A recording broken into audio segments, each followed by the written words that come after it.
Cerita Silat Online Channel mempersembahkan serial Pendekar Raja Wali Sakti, episode Dendam Anak Pengemis, bagian 4.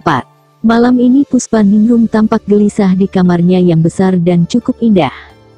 Sudah larut malam tapi gadis itu belum dapat tidur juga. Memejamkan mata saja rasanya sulit. Dia berjalan mondar-mandir di dalam kamarnya. Maksudnya datang ke sini sebenarnya untuk mencari ketenangan setelah ibunya meninggal dunia. Semua kenangan di padepokan Tapak Wisa di Gunung Ketanggungan ingin dilupakannya. Malam terus merayap semakin larut. Namun Puspa Ningrum masih juga belum bisa tenang. Sejak berada di desa Watu Gayam ini, sudah beberapa kali ditemukan persoalan yang dirasakan begitu janggal. Dia juga tidak mengerti akan sikap kakaknya yang melarangnya keluar dari rumah dalam beberapa hari ini.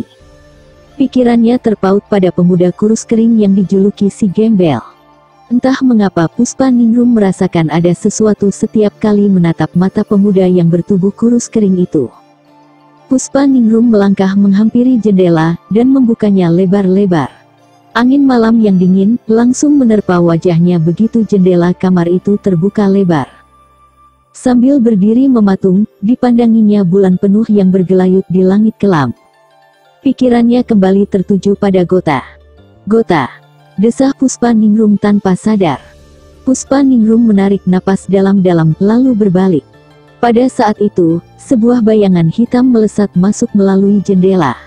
Puspa Ningrum terkejut setengah mati, sampai-sampai terpekik tertahan.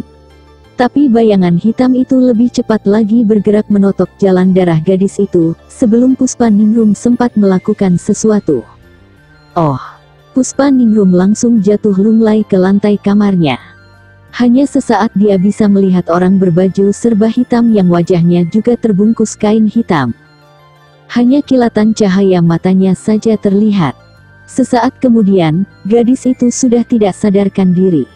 Puspa Ningrum. Tiba-tiba saja terdengar panggilan keras disertai gedoran pintu.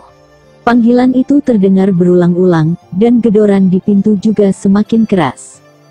Orang berbaju serba hitam itu agak kebingungan, namun dengan cepat dipondongnya tubuh Puspa Ningrum. Tepat ketika pintu kamar itu didobrak dari luar, tubuh berbaju hitam itu mencelat lewat jendela membawa gadis itu dalam pondongannya keluar. Puspa Dipa Sentana menerobos masuk dari pintu yang jebol berantakan, dan langsung berlari ke arah jendela. Tapi orang berbaju serba hitam itu sudah lenyap bagai terbenam pekatnya malam. Dipa Sentana segera melompati jendela itu, dan berlari cepat menerobos malam yang pekat dan dingin. Dia berhenti begitu tiba di batas pagar baru yang tinggi. Dipa Sentana memandangi tembok yang menjulang tinggi kokoh menantang di depannya. Pada saat itu, Ki Jayakrama dan 6 orang anak buahnya datang menghampiri sambil berlari-lari. Ki Jayakrama cepat melentingkan tubuhnya ke atas tembok dan berdiri tegak di bibir tembok yang tebal itu. Sebentar dilayangkan pandangannya ke sekeliling luar tembok itu, kemudian melompat turun dengan indahnya. Tanpa bersuara sedikit pun, kakinya menjejak tanah tepat di depan Dipa Sentana. "Ada yang menculik Puspa Ningrum," ucap Dipa Sentana pelan. "Aku dengar ribut-ribut tadi," kata Ki Jayakrama. "Aku terlambat Ki." "Sudahlah. Besok kita cari," kata Ki Jayakrama seraya mengajak Dipa Sentana pergi. Namun Dipa Sentana menyentakkan tangan laki-laki tua itu. Ki Jayakrama menatap tajam pada muridnya ini, namun dibalas tidak kalah tajam pula oleh Dipa Sentana. Sesaat mereka saling menatap tajam. "Aku harus mencarinya malam ini juga. Tidak ada seorang pun yang boleh mencelakakannya," tegas Dipa Sentana. Agak keras suaranya. "Dipa, ini sudah tengah malam." Ki Jayakrama mencoba mencegah. "Aku tidak peduli," seru Dipa Sentana seraya melesat cepat ke atas. Hanya sekali lompatan saja, laki-laki setengah baya namun masih kelihatan gagah itu, sudah melewati bibir tembok yang tinggi dan tebal. Tubuhnya kemudian meluruk tanpa menyentuh tembok itu. Ki Jayakrama memerintahkan anak buahnya untuk menyusul, sedangkan dia sendiri bergegas kembali ke rumah besar yang sebagian sudah gelap tanpa penerangan sedikit pun. Tampak jendela kamar Puspa Ningrum masih terbuka lebar. Ki Jayakrama tidak masuk ke dalam rumah itu, tapi segera menyerukan kepada sebagian besar anak buahnya untuk mengejar Dipa Sentana dan membawanya kembali pulang. Sama sekali tidak disinggung-singgung tentang penculikan Puspaningrum, tapi hanya ditekankan agar membawa pulang Dipa Sentana saja. Sekitar 20 orang anak buahnya langsung bergerak dengan menggunakan kuda malam itu juga. Ki Jayakrama baru masuk ke dalam rumah setelah 20 orang anak buahnya meninggalkan halaman rumah besar itu. Malam yang gelap dan dingin seperti ini, biasanya orang enggan untuk berada di luar rumah. Tapi tidak demikian halnya dengan seorang yang memakai baju serba hitam. Orang itu berlari cepat bagai angin. Di pundaknya tersandang sesosok tubuh ramping yang tidak sadarkan diri. Orang yang seluruh tubuhnya mengenakan baju hitam itu, terus berlari masuk ke dalam hulan. Orang itu baru berhenti berlari setelah sampai di sebuah pondok kecil beratap daun rumbia. Diturunkan tubuh ramping di pundaknya dengan kasar. Sosok tubuh berbaju biru muda itu menggelimpang jatuh ke tanah. Tampak wajahnya yang cantik bagai tertidur pulas. Orang itu membuka kedoknya yang terbuat dari kain hitam. Tampak wajahnya yang kasar dan penuh brewok itu. Hahaha, tidak terlalu sukar membawamu ke sini. Anak manis, ucap orang yang telah membuka kedoknya itu. Orang itu melangkah menghampiri tubuh ramping yang tergeletak di tanah tidak sadarkan diri. Diamati wajah cantik itu dengan bola mata berbinar. Lidahnya menjulur, menjilati bibirnya yang tebal. Tidak kusangka kau begini cantik, desah laki-laki berwajah kasar itu. Perlahan-lahan dia berlutut di samping wanita yang ternyata adalah Puspaningrum. Tangannya menjulur meraba wajah yang berkulit halus itu. Tangannya agak gemetar begitu menyentuh kulit halus pada leher yang jenjang. Perlahan-lahan jari-jari tangannya merayap menyentuh dada yang membusung indah terbungkus baju biru muda. Kau cantik sekali. Sayang sekali jika dilewatkan begitu saja, gumam laki-laki itu. Dengan tangan agak gemetar, dicobanya untuk membuka sabuk perak yang melilit pinggang Puspaningrum. Tapi dia terkejut karena sabuk itu sukar dilepaskan. Wajahnya jadi menegang, dan matanya liar menatap raut wajah cantik yang masih juga belum sadarkan diri. Laki-laki berwajah penuh brewok itu menotok bagian leher. Seketika itu juga Puspaningrum terbangun dari kesadarannya. Gadis itu terkejut begitu melihat seorang laki-laki berwajah kasar penuh brewok berada di dekatnya. Lebih terkejut lagi saat dikenalinya orang itu. Paman Kumbana, apa yang kau lakukan di sini? Sentak Puspaningrum sambil berusaha menggelinjang. Namun gadis itu jadi terkejut setengah mati. Seluruh tubuhnya terasa kaku, sukar digerakkan. Puspaningrum menyadari kalau telah terkena totokan yang melumpuhkan tubuhnya. Masih diingatnya kejadian yang menyebabkannya berada di sini bersama seorang laki-laki yang dikenalnya. Kau masih ingat aku rupanya, Puspaningrum. Tidak kusangka kau tumbuh menjadi seorang gadis cantik menggiurkan. Hehehe. Laki-laki yang dikenali Puspaningrum Bemama Kumbana itu terkekeh. Matanya liar merayapi wajah gadis itu. Puspaningrum bergidik juga mendengarnya. Dia tahu betul siapa Paman Kumbana ini. Seorang laki-laki berwajah menyeramkan, penuh brewok, dan ada luka codet memanjang membelah pipi kanannya. Luka itu yang membuat wajahnya semakin menyeramkan.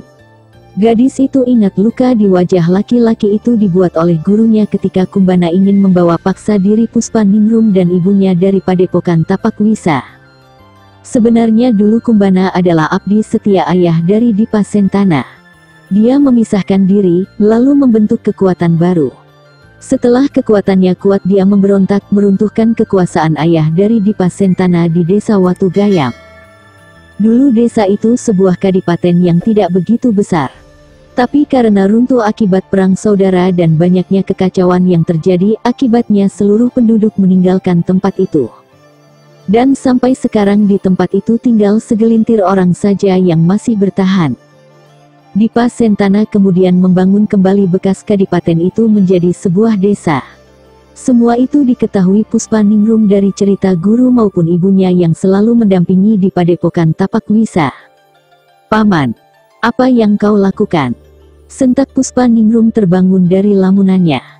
Gadis itu berusaha menggelinjang ketika tangan Kumbana berusaha menyentuh dadanya, tapi seluruh tubuhnya sudah tidak bisa digerakkan lagi.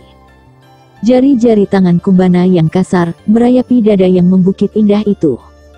"Kurang ajar. Kubunuh kau Kumbana," bentak Puspaningrum merah padam wajahnya. Tidak ada lagi rasa hormat pada laki-laki berhati binatang itu. He, kau tidak akan bisa membunuhku Puspaningrum. Kau lihat ini. Kumbana menunjukkan luka codet di pipi kanannya. Puspaningrum bergidik melihat luka memanjang membelah pipi kanan laki-laki itu. "Sebentar lagi akan datang seseorang yang sangat membutuhkanmu. Tapi kau pun tak akan kulepaskan begitu saja tanpa..." Hehehe. Kumbana terkekeh menyeringai, menambah seram wajahnya. "Tidak. Lepaskan aku," bentak Puspaningrum bergidik ketakutan. Sudah bisa ditebak apa yang akan dilakukan Kumbana pada dirinya. Puspaningrum berusaha memberontak melepaskan totokan di tubuhnya. Tapi totokan itu demikian kuat.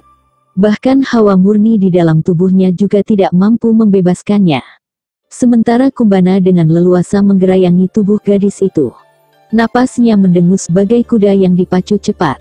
Liurnya hampir menetes merayapi tubuh gadis itu. "Bajingan! Keparat! Kubunuh kau Kumbana!" maki Puspaningrum sambil menghindari serangan ciuman laki-laki itu pada wajahnya. Tapi Kumbana tidak lagi peduli. Dengan kasar direnggutnya baju gadis itu, sehingga bagian tubuh yang berkulit putih menyembul keluar. "Setan! Keparat!" maki Puspaningrum berang. "Kau tidak akan bisa lepas dariku malam ini, manis," desah Kumbana di sela napasnya yang memburu. Hampir serak Puspaningrum memaki, tapi Kumbana benar-benar sudah kerasukan setan. Tidak dipedulikan lagi jeritan dan makian gadis itu. Puspaningrum terus memaki dan menjerit-jerit berusaha melepaskan diri dari cengkeraman laki-laki berhati iblis itu. Tapi usahanya hanya sia-sia saja. Makian dan jeritannya bagaikan satu alunan nyanyian merdu di telinga Kumbana. Namun ketika seluruh penutup tubuh Puspaningrum hampir terbuka, mendadak saja tubuh Kumbana mencelat ke atas dan jatuh keras ke tanah. Belum sempat disadari apa yang terjadi, Puspaningrum merasakan adanya beberapa totokan di tubuhnya. Saat itu juga dirasakan tubuhnya bisa digerakkan lagi dengan bebas. Gadis itu bergegas mengenakan kembali pakaiannya walaupun sudah tidak sempurna lagi. Buru-buru dia bangkit berdiri. "Setan belang! Siapa yang berani mencampuri urusanku?" "Heh!" bentak Kumbana geraren, seraya bangkit berdiri. "Aku!" terdengar sahutan dari belakang Kumbana. Laki-laki codet itu langsung berbalik. Dia mendelik melihat seorang pemuda tampan tahu-tahu sudah berdiri tidak jauh darinya. Pemuda itu berbaju rompi putih, tengah berdiri membelakangi Puspaningrum seakan-akan sengaja melindunginya. "Keparat! Apa kau sudah bosan hidup, bocah?" bentak Kumbana geram. "Asal tahu saja, aku paling tidak suka melihat iblis berkedok manusia macam kau." Tajam sekali kata-kata pemuda itu. "Setan alas! Berani kau berkata begitu? Heh! Bocah! Sebutkan namamu sebelum kukirim ke neraka." "Namaku tidak ada artinya bagimu iblis. Babi buntung. Kadal," maki Kumbana geram. Tanpa mempedulikan siapa sesungguhnya pemuda berbaju rompi putih itu, langsung dicabut senjatanya yang mirip golok penjagal hewan. Golok yang kelihatan berat itu, terayun mengarah ke kepala pemuda itu. Ayunannya begitu kuat, sehingga menimbulkan tiupan angin yang sangat keras. Uts! Pemuda berbaju rompi itu melompat ke belakang 2 tindak. Tebasan golok besar Kumbana hanya menyambar angin saja. Dan pada saat itu, kaki kanan pemuda itu melayang menghajar pergelangan tangan Kumbana yang memegang senjata. "Ah!" Kumbana memekik tertahan. Buru-buru ditarik mundur tubuhnya beberapa tindak sambil meringis merasakan sakit pada pergelangan tangannya. Sebentar diurut-urut pergelangan tangan kanannya, kemudian diayun-ayunkan goloknya di atas kepala. Suara angin menderu-deru bagai hendak terjadi badai topan yang sangat dahsyat. Daun-daun berguguran tertiup angin yang ditimbulkan oleh putaran golok besar itu. "Hebat! Ayam kampung bisa mati kaku melihat golokmu, setan tua!" Ejek pemuda itu tersenyum sinis. Kadal buduk, umpat Kumbana marah. Kumbana benar-benar tidak dapat lagi menahan amarahnya. Dengan kekuatan penuh diserangnya pemuda berbaju rompi putih yang selalu mengejek sehingga darahnya mendidih. Dengan ayunan goloknya yang besar diserangnya pemuda itu. Namun setiap serangannya selalu dapat dihindari dengan manis. Bahkan 1-2 pukulan bersarang di tubuh laki-laki berwajah codet itu. Sementara dari jarak yang cukup jauh, Puspaningrum memperhatikan saja pertarungan itu. Dia belum ingin terjun dalam pertempuran, meskipun hatinya terbakar amarah akibat kekurangajaran Kumbana padanya. Pantang baginya untuk mengeroyok seseorang dalam pertempuran. Gurunya tidak pernah mengajarkan untuk berlaku curang meskipun dalam keadaan diliputi kemarahan. Pertempuran antara Kumbana melawan pemuda berbaju rompi putih masih lerus berlangsung sengit. Entah sudah berapa puluh jurus dimainkan Kumbana, tapi belum ada satu serangan pun yang berhasil mengenai sasaran. Sementara sudah tidak terhitung lagi pukulan dan tendangan pemuda itu mendarat di tubuhnya. Melihat pemuda berbaju rompi putih itu seakan-akan sengaja memperlambat pertempuran, Puspaningrum jadi tidak sabaran.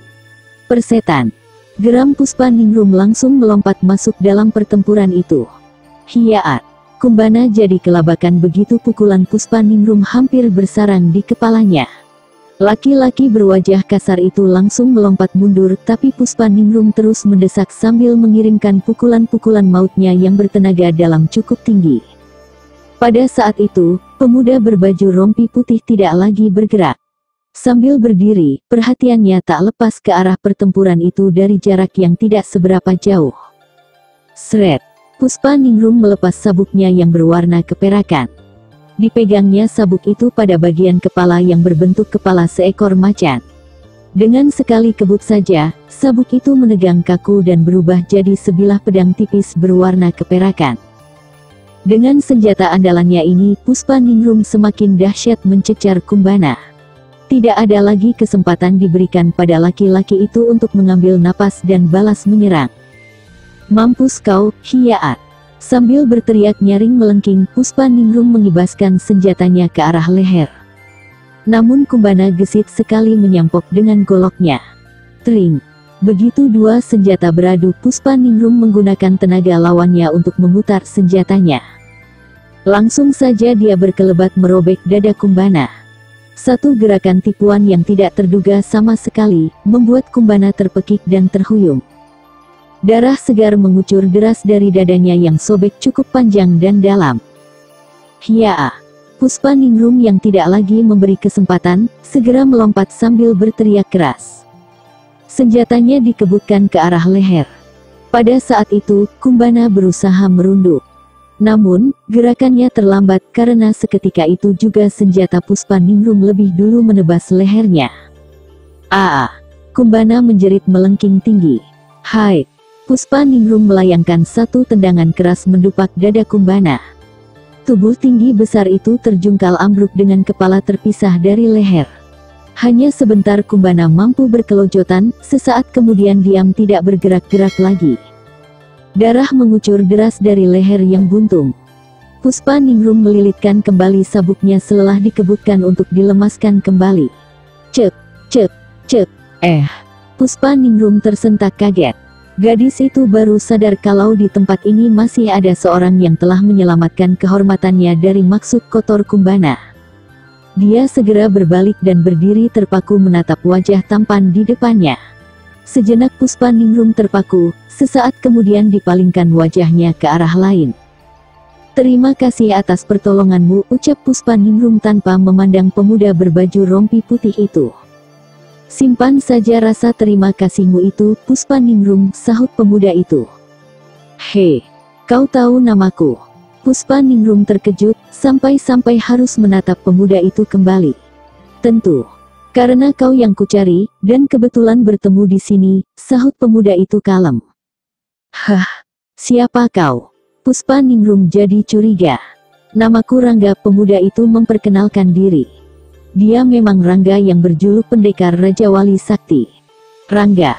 Puspaningrum bergumam pelan. Dirayapi seluruh tubuh pemuda berbaju rompi putih di depannya, seolah-olah sedang menyelidiki pemuda yang mengaku bernama Rangga itu. "Kenapa kau menatapku demikian?" tegur Rangga agak risih. "Sepertinya aku pernah mendengar namamu." Pelan suara Puspaningrum hampir tidak terdengar. Dia seperti bicara dengan dirinya sendiri. "Mungkin salah dengar. Sebab baru kali ini aku bertemu denganmu. Dan kau tentunya juga demikian," kata Rangga tetap kalem. "Memang, kita baru bertemu kali ini. Tapi aku yakin pernah mendengar namamu," sahut Puspaningrum tetap pada pendiriannya, tapi juga tengah mengingat-ingat. "Ah, sudahlah." Ucapan Rangga terputus seketika. Pendengaran pendekar Raja Wali Sakti itu tajam luar biasa, karena dapat menangkap adanya satu gerakan halus mendekati tempat ini. Tanpa berkata-kata lagi, Rangga langsung melompat cepat bagaikan kilat menyambar tubuh gadis itu. "Hei!" Puspaningrum tersentak kaget. Lebih besar dari. Tapi Rangga cepat menyumpal mulutnya. Pendekar Raja Wali Sakti itu menjejakkan kakinya di atas sebatang dahan yang cukup tinggi dan terlindung oleh lebatnya dedaunan pohon itu. Dilepaskan bekapannya pada mulut Puspaningrum. "Kurang ajar," umpat Puspaningrum. Cepat-cepat Rangga memberi isyarat agar diam. Puspaningrum ingin memaki tapi segera diurungkan. Memang dia juga mendengar adanya langkah kaki beberapa orang yang mendekati tempat itu. Kedua bola matanya membeliak begitu dari balik semak dan pepohonan yang merapat di sekitar hutan ini, muncul beberapa orang. Dan gadis itu mengenalinya. Bersambung ke Dendam Anak Pengemis bagian 5. Masih bersama cerita silat online channel. Jangan lupa like and subscribe. Terima